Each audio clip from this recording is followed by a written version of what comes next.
Without any further ado, I'd like to introduce my new great friend, Danny McKnight, Colonel, United States Army Ranger.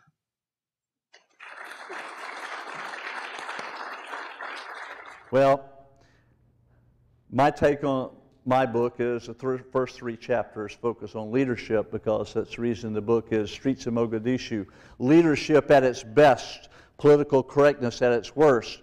Leadership, folks, is a lost art in our country. And we need to wake up and get back in touch with leadership. Because if we're going to be successful, and our young people are going to be successful, they've got to learn to be leaders, not managers. And the biggest downfall in our leadership has been technology.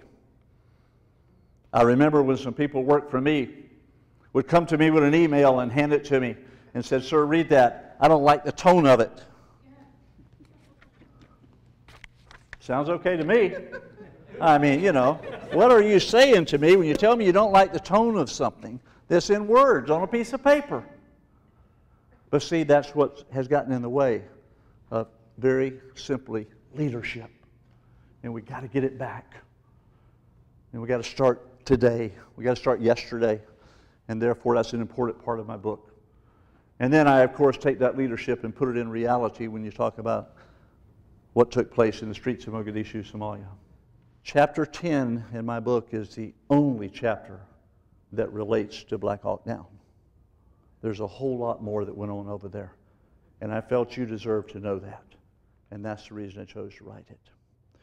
I believe it was important that my 6 Rangers, my kids that died over there in the streets, I thought it was important that people really understand what they did and how important my kids were. Because that's what I call them.